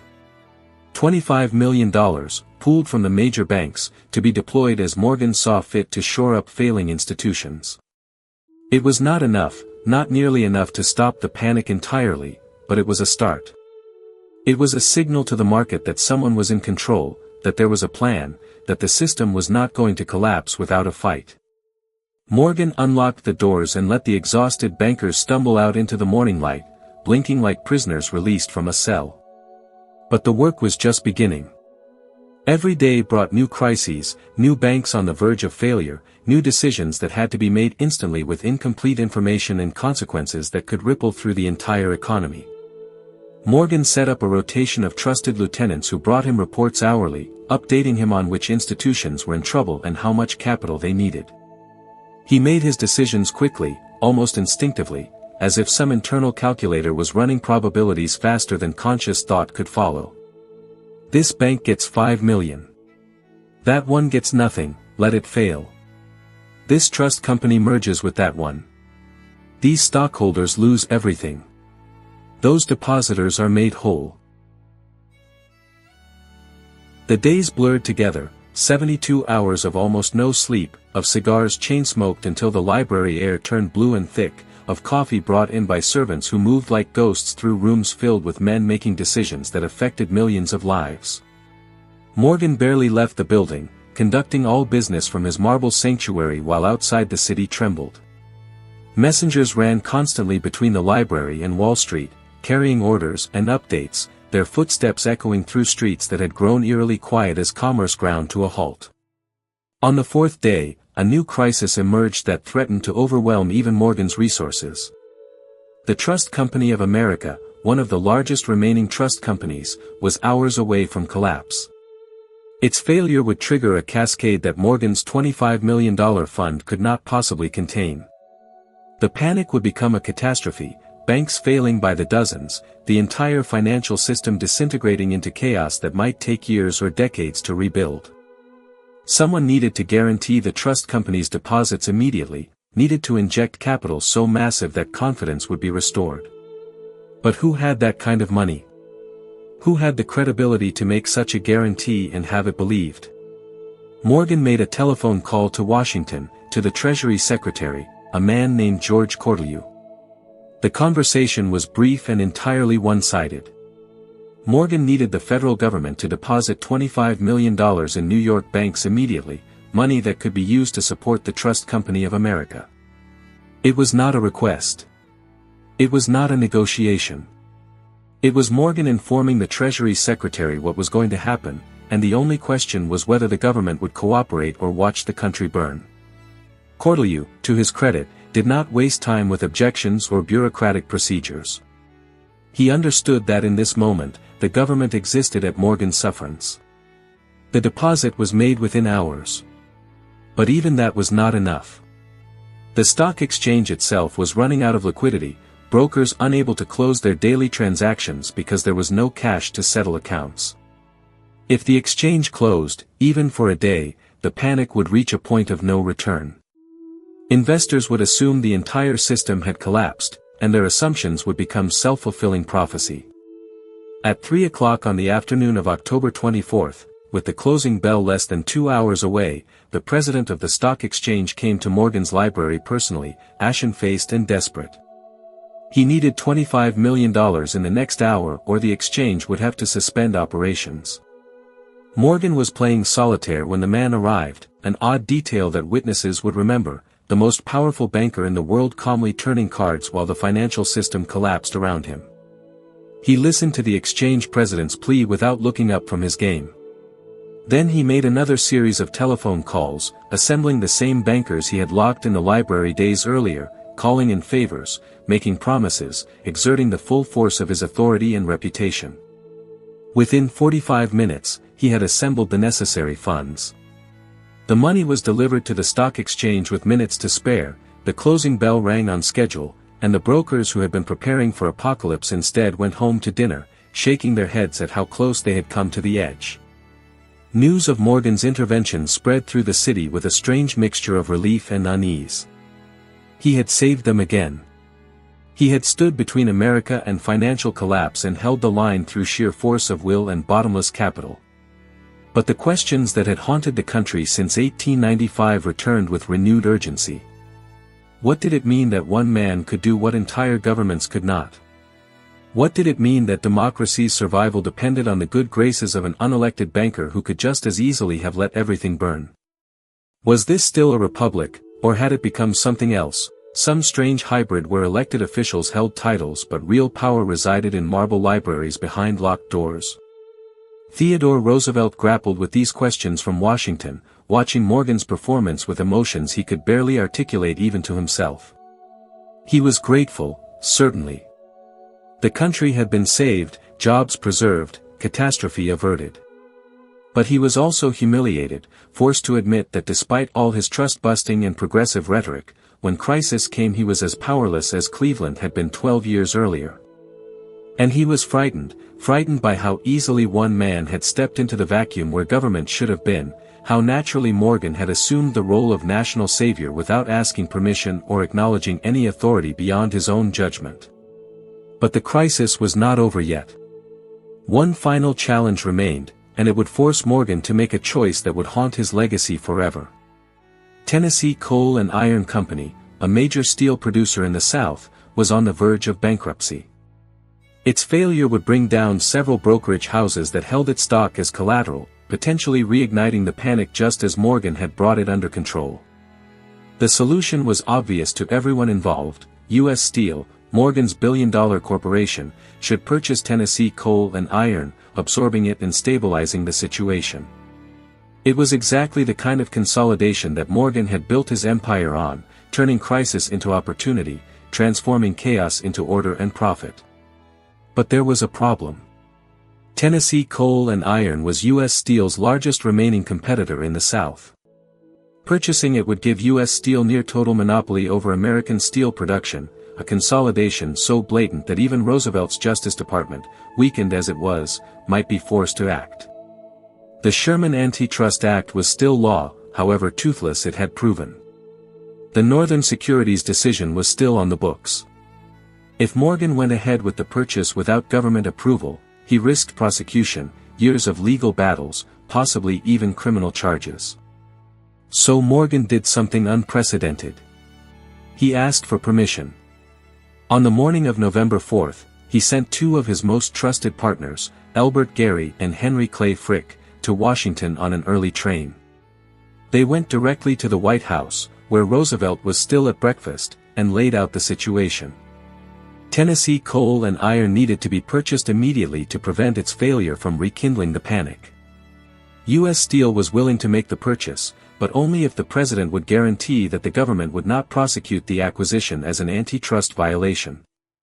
They needed an answer within hours, before the markets opened, before the opportunity was lost. Roosevelt was trapped and he knew it. If he said no, if he held to his progressive principles and blocked the merger, he risked being blamed for whatever catastrophe followed. If he said yes, he would be giving Morgan exactly what Morgan wanted, allowing the consolidation of steel production to a degree that violated everything Roosevelt claimed to believe about competition and monopoly. The two partners sat in the White House breakfast room, polite and patient, while the president wrestled with a decision that had no good options. He said yes. Later, he would claim he had been misled, that Morgan's men had understated Tennessee coal's value and overstated the danger of its collapse. He would say that he had been forced to choose between principle and pragmatism in a moment of crisis, and that anyone in his position would have made the same choice. But in the moment, sitting across from Morgan's representatives with the weight of the panic still fresh in memory, he simply said yes. U.S. Steel could purchase Tennessee coal and iron without fear of prosecution. Morgan had his prize. The acquisition went through that same day.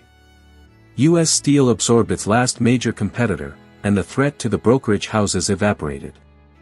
The panic, which had raged for 3 weeks and brought the country to the edge of collapse, finally began to ease. Banks reopened. Credit started flowing again. Workers returned to factories. The crisis that had seemed apocalyptic just days earlier was over, ended not by government action or democratic process, but by one man orchestrating a symphony of capital and power from his private library. Morgan emerged from those 3 weeks transformed, or perhaps simply revealed.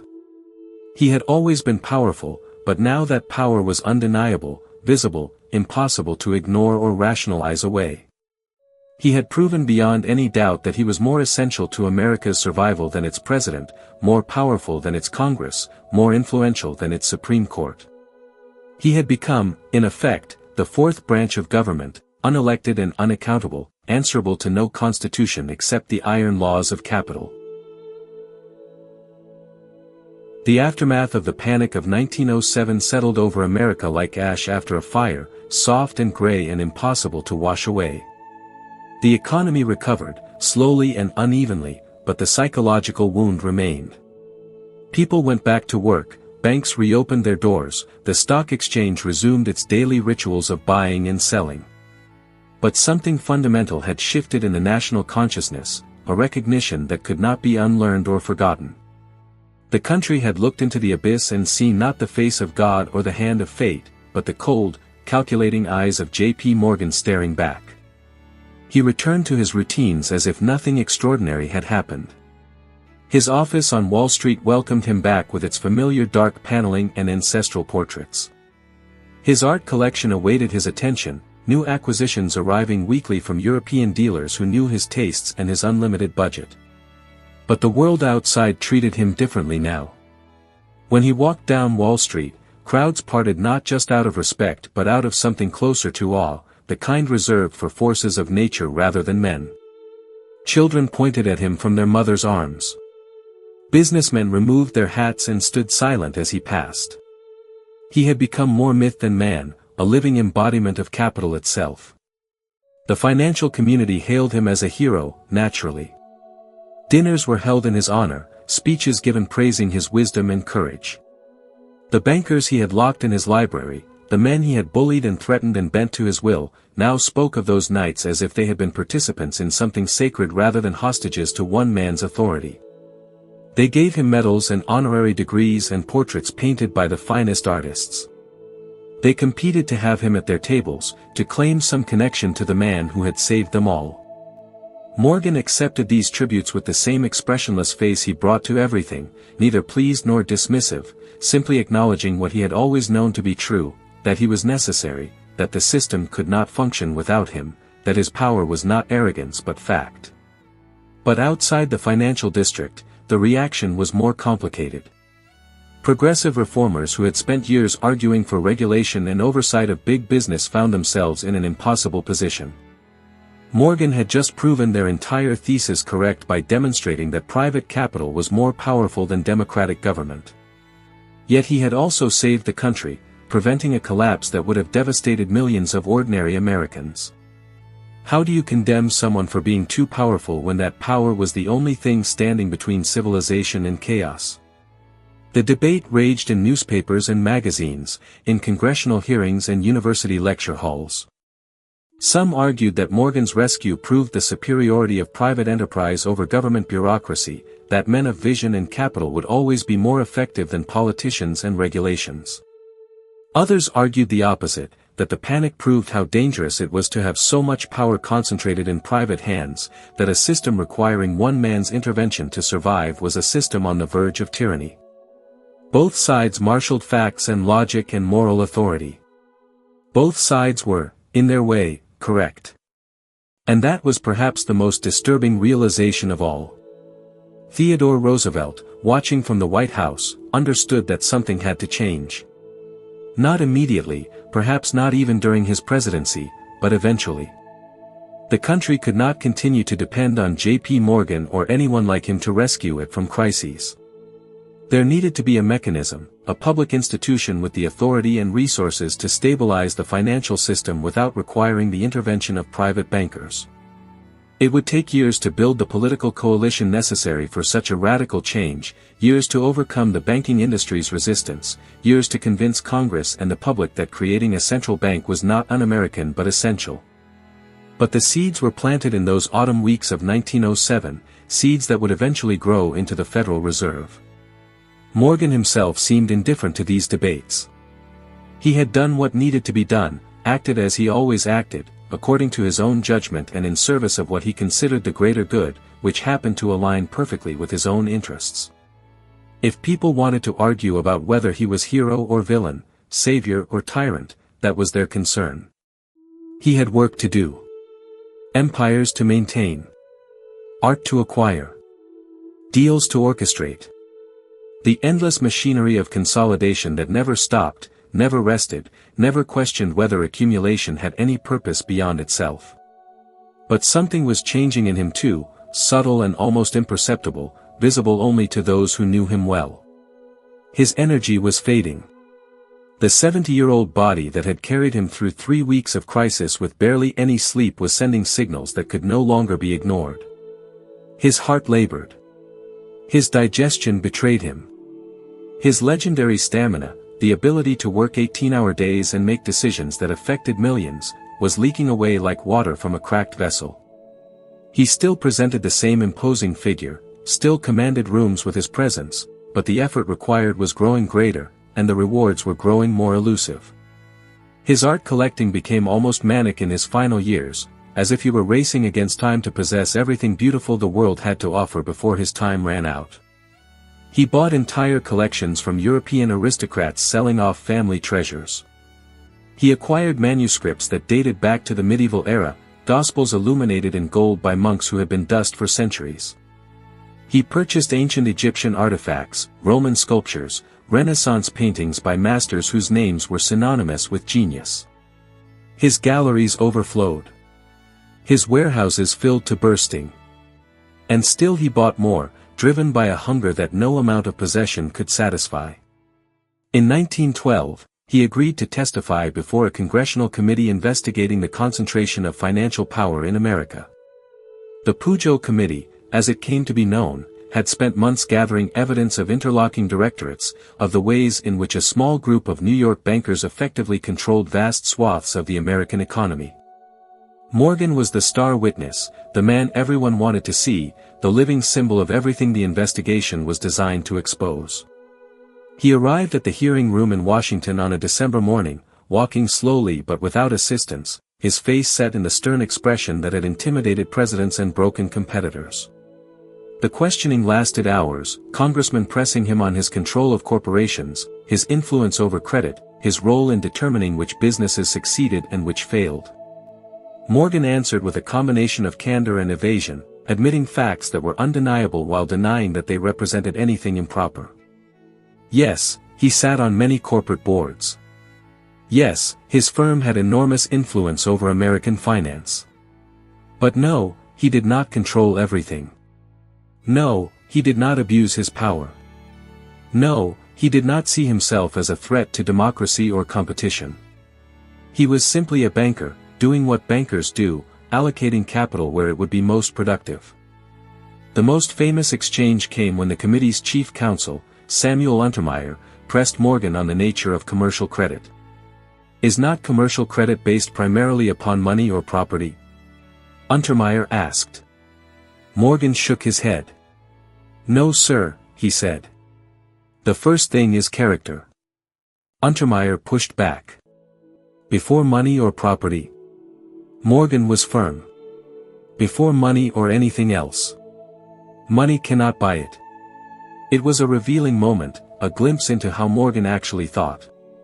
To him, the world ran not on laws or regulations or democratic principles, but on relationships and trust and the invisible bonds between men who knew each other's character.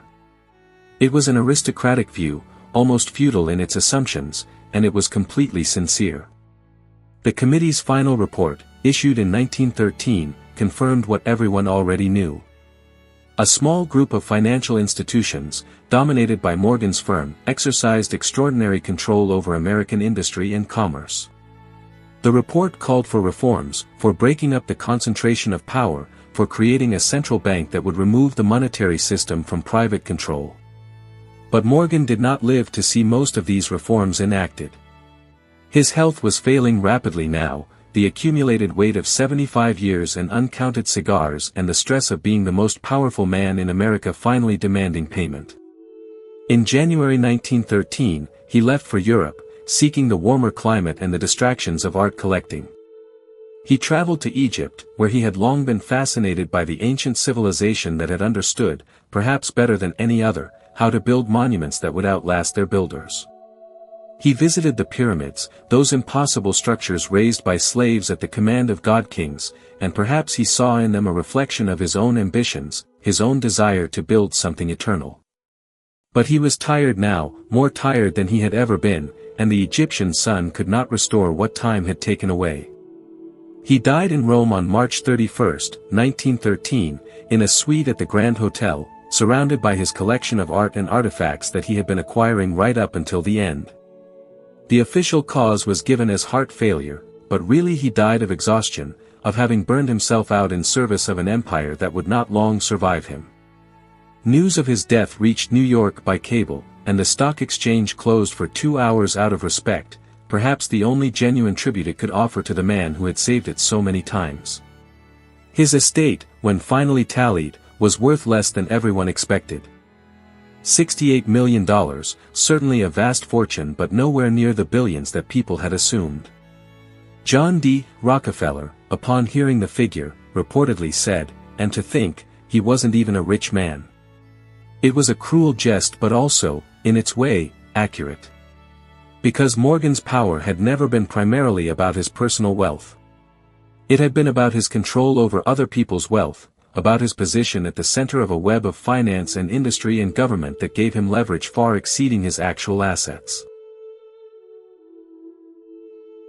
The funeral was held at St. George's Episcopal Church in New York, a solemn affair attended by everyone who mattered in American business and society. The pews filled with men who had competed against Morgan, negotiated with him, feared him, envied him, and ultimately bent to his will. They came to pay respects to a man who had shaped their lives and their fortunes, who had been both architect and executioner of the world they inhabited. The eulogies were carefully worded, praising his vision and his service to the nation while tactfully avoiding any mention of the methods he had used or the power he had wielded. It was a masterclass in selective memory, in choosing to remember the rescue missions while forgetting the coercion that made them necessary. Outside the church, crowds gathered in numbers that surprised even the police who had been assigned to manage them. Thousands of ordinary New Yorkers, people who had never met Morgan and never would have been admitted to his offices or his galleries, stood in the cold March air to watch his casket carried from the church. Some had come out of genuine respect, believing the newspapers that called him a savior. Others had come out of curiosity, wanting to witness the end of an era, to see with their own eyes that the man who had seemed immortal was, in fact, as mortal as anyone. And some had come with darker emotions, a quiet satisfaction that the tyrant was finally gone, that the weight pressing down on them might finally lift. But the weight did not lift. Because Morgan, for all his singular power, had not been an aberration. He had been a symptom, a logical conclusion of an economic system that rewarded consolidation and concentration, that treated competition as inefficiency and monopoly as evolution. His methods might have been uniquely ruthless, his vision uniquely clear, but the forces that had elevated him to such heights were still operating. There would be others. Perhaps not as powerful, perhaps not as singular, but others nonetheless. The architecture of American capitalism that Morgan had helped build would outlive him by generations. His son, Jack Morgan, inherited the firm and the name, but not the authority. Jack was competent, careful, respected in banking circles. But he was not his father. He could not walk into a room and demand that men stay locked inside until they agreed to his terms. He could not pick up a telephone and have the President of the United States defer to his judgment. The world had changed, or perhaps it had simply moved past the point where any single individual could dominate it so completely. The Federal Reserve Act, passed in December 1913, just months after Morgan's death, created the central banking system that would forever eliminate the need for private bankers to rescue the nation during crises. It was, in many ways, a direct repudiation of everything Morgan had represented, an acknowledgement that his power had been both necessary and intolerable. The years that followed his death brought changes that would have horrified him. Income taxes were instituted, progressive reforms enacted, antitrust enforcement strengthened. The great trusts and monopolies that Morgan had helped create were gradually broken apart or regulated into submission. U.S. Steel faced decades of legal challenges and competitive pressure, its market dominance eroded year by year. The railroads he had consolidated were eventually nationalized during World War I, then returned to private hands but under heavy regulation. The banking system he had dominated was restructured, compartmentalized, made subject to government oversight that would have been unthinkable in his lifetime. But his legacy persisted in ways more subtle and more permanent than any single institution. He had proven that capitalism, left to its own devices, would naturally tend toward monopoly rather than competition. He had demonstrated that private capital, when sufficiently concentrated, could be more powerful than democratic government. He had shown that crises, rather than being threats to wealth, could be opportunities for those positioned to take advantage of chaos. These lessons were learned by every generation of financiers that followed, encoded into the DNA of American business, passed down as wisdom rather than warning. His art collection was donated to the Metropolitan Museum of Art and other institutions, where it can still be seen today. The paintings and manuscripts and sculptures that he hoarded with such obsessive intensity now hang in galleries where anyone can view them, democratized in death in ways he would never have permitted in life. It is perhaps the greatest irony of his life, that the man who consolidated everything, who believed in private ownership as the highest form of civilization, ended up contributing more to public culture through his death than he ever did through his life. The library where he had orchestrated the rescue of 1907, where he had locked bankers in until they submitted to his will, where he had played solitaire while the financial system collapsed around him, was eventually converted into a museum. Visitors can walk through those marble halls now, stand in the rooms where history was made by a man who never sought permission and never apologized. The furniture is preserved exactly as it was, the paintings still hanging where he placed them, the manuscripts displayed in glass cases like holy relics. It is a shrine to power, to the idea that one person, properly positioned with sufficient capital and unlimited ambition, could shape the destiny of millions. Historians have debated his legacy endlessly, as historians do, trying to measure a man who existed at scales that defy easy categorization. Was he a hero who saved capitalism from itself, who prevented panics from becoming depressions, who brought order to chaos through sheer force of will?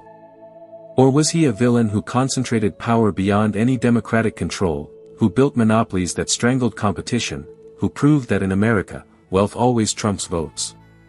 The answer, unsatisfying as it may be, is probably both. History rarely offers clean moral lessons, only complicated truths that refuse to fit into simple narratives. What cannot be debated is the scale of his influence. For 3 decades, from the 1890s through 1913, J.P. Morgan was arguably the most powerful person in America.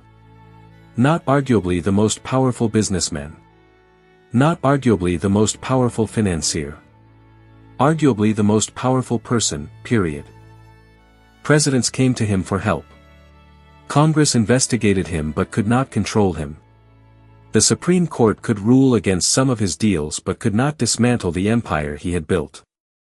He existed in a category of power that democracy had no mechanism to address, no language to describe, no tools to constrain. And perhaps that is the most important lesson of his life, the one that echoes through our own time with uncomfortable resonance. Democratic institutions are fragile things, dependent on consensus and custom and the willing participation of powerful actors who could, if they chose, simply ignore them. Morgan proved that when capital becomes sufficiently concentrated, when one person or one firm or one class of people accumulates enough wealth, the formal structures of government become almost irrelevant. They persist as theater, as ritual, as comforting fiction, but the real decisions get made elsewhere, in private libraries and executive boardrooms and telephone calls between men who answer to no electorate. The Gilded Age ended with his death, though the transition was gradual enough that no one noticed exactly when it happened. The progressive era that followed brought reforms designed to prevent anyone from ever accumulating Morgan's level of power again. And for a time, those reforms worked. For decades, American capitalism operated under constraints that Morgan would have found intolerable, subject to regulations and oversight and democratic accountability that limited how much wealth and power could be concentrated in private hands. But systems evolve, regulations erode, and every generation forgets the lessons that the previous generation learned in blood and crisis. In our own time, we have seen the emergence of new titans, individuals whose wealth and influence rival or exceed anything Morgan achieved. They operate in different industries, use different methods, speak a different language. But the fundamental dynamic is the same, the accumulation of private power so vast that it challenges public authority, the concentration of wealth so extreme that it distorts democracy itself, the rise of individuals who are more powerful than the institutions supposedly governing them. Morgan would recognize this world. He might even approve of it, seeing in it the vindication of everything he believed about hierarchy and efficiency and the natural order of things. Or perhaps he would be horrified, seeing his legacy twisted into forms he never intended, his methods applied to ends he never imagined. We cannot know. The dead keep their opinions to themselves, and J.P. Morgan has been dead for more than a century now, his bones long since returned to the earth that neither his wealth nor his power could help him escape. What remains is the story. The story of a man born into gold who spent his life accumulating more. The story of a sickly child who became the most feared person in America. The story of a banker who rescued the country twice and enslaved it in the process. The story of someone who proved that in the end, despite all our ideals about equality and democracy and government of the people, money is power, power is everything, and everything can be owned by someone who wants it badly enough and is willing to pay the price. It is not a comforting story. It does not offer easy lessons or happy endings. But it is a true story, as true as history ever gets, and it deserves to be remembered. Not because Morgan was admirable, though in some ways he was. Not because his methods should be emulated, though in some circles they still are. But because his life reveals something essential about the system we inhabit, about the tension between capitalism and democracy that has never been resolved and perhaps never can be. About what happens when accumulation becomes its own justification, when power concentrates beyond any democratic control, when one person matters more than millions. J.P. Morgan died in Rome in 1913, but his ghost still walks Wall Street, still haunts the halls of power, still whispers in the ears of anyone ambitious enough to believe that they too could own the world. And as long as that whisper remains seductive, as long as we believe that concentration of wealth is just natural selection in economic form, as long as we allow private power to grow beyond public accountability, his legacy will endure. Not as warning. Not as tragedy. But as template. As permission. As proof that it can be done. The man who owned America is gone. But America still remembers what it felt like to be owned. And sometimes, late at night when the markets are closed and the city sleeps, you can almost hear it wondering whether it ever stopped. The story is finished. The history is told. And now, as the darkness deepens and your own eyes grow heavy with sleep, let these words fade into silence. Let the weight of the day lift gently away. Let the ghost of J.P. Morgan return to whatever marble tomb holds him, his empire scattered, his power finally spent. You have walked beside him through gaslit corridors and smoke-filled rooms, through panic and rescue and the quiet accumulation of power beyond measure. And now, at last, you can rest. Sleep well. The titans are all dead.